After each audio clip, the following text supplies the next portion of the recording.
Okay, or call the 477-0808 number, and the person there in the registration and continuing education registration either can send them over to the college registration or keep them right there and give them some ideas of classes they may want to take. Absolutely, and we have a program manager whose job is primarily tracking that type of information, and be more than happy to sit down with the viewers and work with them.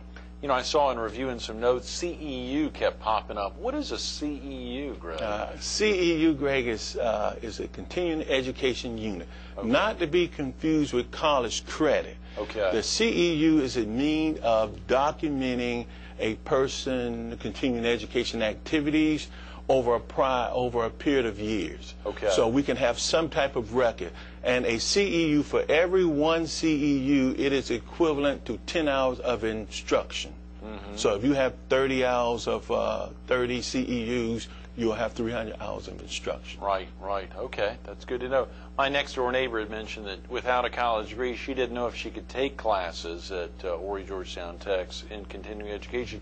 Can she still take classes? I told her I thought she could. There was no problem, but I need to hear it from the pro here. Oh, absolutely. Yeah. You know, you can take classes just for the pleasure of learning. Okay. This lifelong learning is, say, you have to continue learning different things at different walks, different times in life. So absolutely, just call us up. Now, some courses may require a GED or a diploma to get involved in, to register for. But for the most part, you just call us up, and we'll be happy to sign you up and get you going. How about for someone who may have missed a class they really want to take? If there was a culinary class you mentioned, or a horticulture class, or another class, is it probable they're going to do the class again, or is it always dependent on enough people are signing up? Or just what are some of the particulars that y'all have to think through for folks, since you've got your finger on the pulse? If there are classes that people really want to take 2 years ago, there may not be as big a push right now, but if someone missed a class, what can they do? Greg, that's a great question, and I get that a lot of time. I bet, yeah. One thing you have to keep in mind that we offer class in a flexible, accessible, and affordable manner. That's job one. Right. Okay, so if you call us up and the class has been already offered or not being offered, what we have at the campus is an enrollment coordinator. His role is to catalog those individuals' needs. We recognize that this community is transforming, and that people may come in and don't see what we have, and we can't offer everything. But there is a vehicle to capture those needs that an individual may have, and we can catalog those courses. When we get enough to run it and we do our due diligence there, we'd be more than happy to run it. So we will offer in our spring catalogs coming out, let's say the first week in January, we will offer to the community over 250 course offerings. You know, those 250 was derived from what we know the community needs. Okay, but there are, with people moving in, they may say, hey, you know, I'm interested in this. That's not a problem. Call us up. We'll start cataloging it, and we'll make it happen.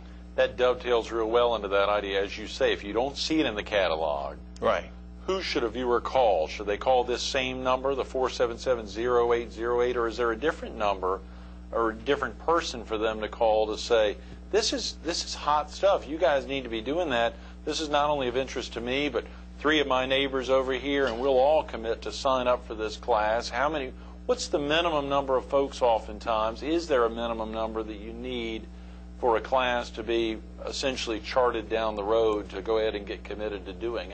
But who should someone call? Should they call that same number? Yeah, if you call 0808, they will direct them over to our enrollment coordinator, and with that person with catalog will call them up personally and find out exactly what it is and get some more information. And Greg, that very same thing that you just described does happen. You get one call and say, I got 3 other people want to take this course. Can you make arrangement for it? We do it all the time. So just call us up. You have to be flexible. You have to be available. Because if we're not available, then people won't come. So we're here to serve the community, and that's our role. That's our charter. I think I saw recently that Horry-Georgetown Technical College Continuing Education Department or field, the entire division there at the college, has opened up there was some tie-in to nursing. What was that piece that I may have seen some state approval recently, or some big deal with nursing, which is such a hot topic? And next door, we've got obviously the Allied Health Center, the Robert M. Spear, allied health facility opening next door here to the Red Cross. A lot happening here on the Myrtle Beach or Grand Strand campus. Right, great.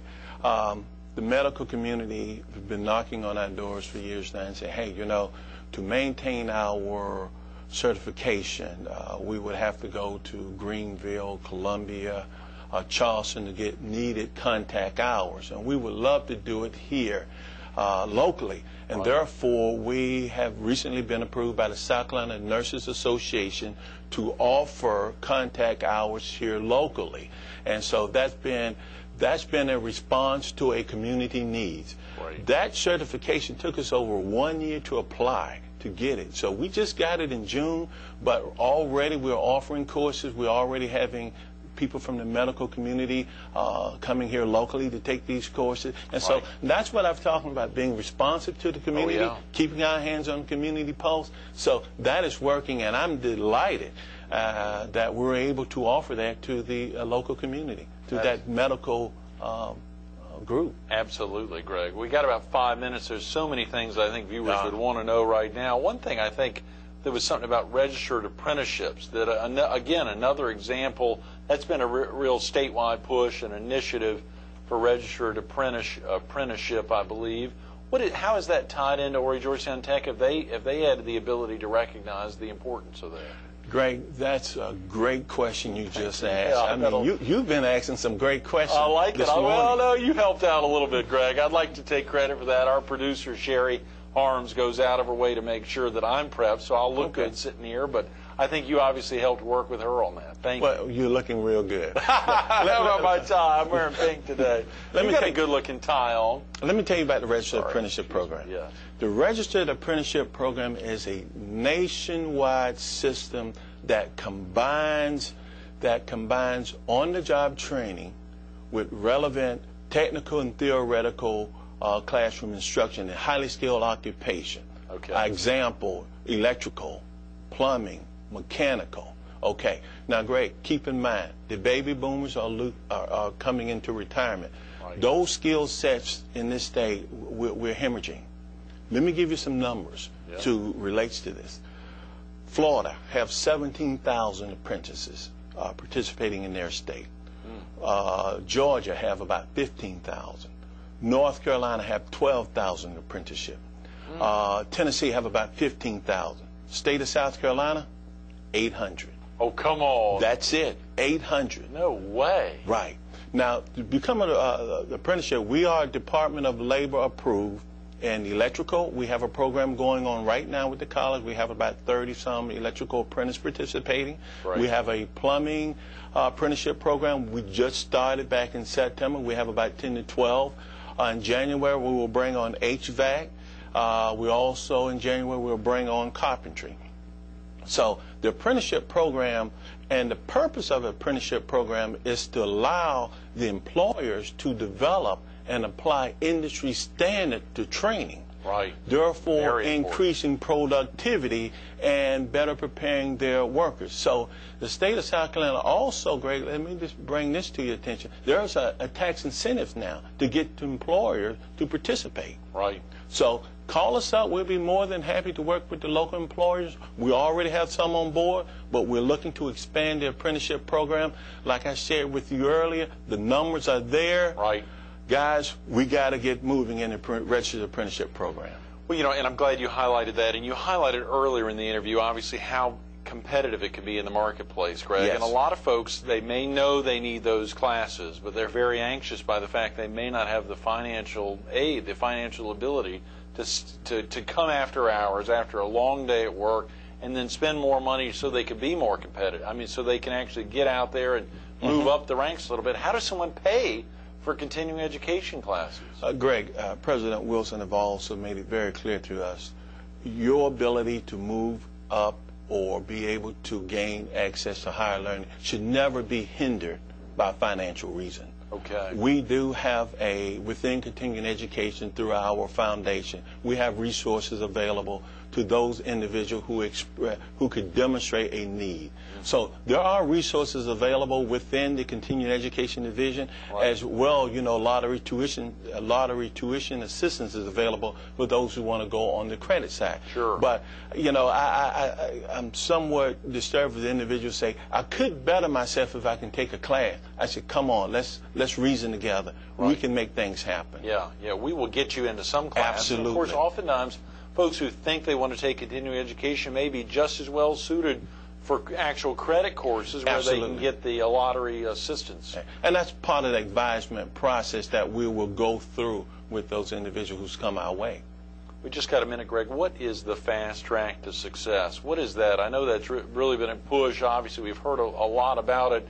What is that idea of really pushing to start a new career? Is there one? Yes, Greg. You know, different individuals, for whatever reason, may lose their job and say, hey, I need to get back in the workforce. So we have developed programs that you can get, like, you can start a program, let's say, within 1 year of training. Wow. You can have some a credential, or there's a 6 months, and there's a 1 month training program. So what we've got is set up, if you need something really fast, you can go fast, faster, and fastest.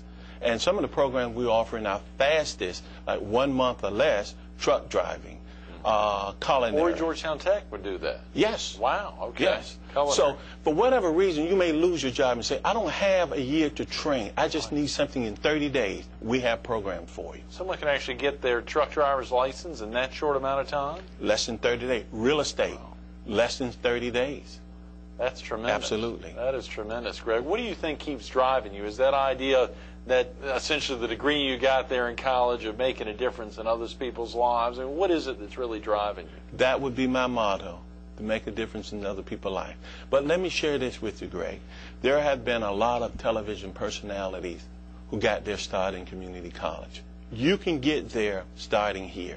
Clint Eastwood, Tom Arnold, Hall of Famer Nolan Ryan, Queen Latifah, Morgan Freeman. Although your viewers may not be interested in moving into the television aspect of it, right. But what I want to share with you, all those individuals got their start in the community college. You can get there from here.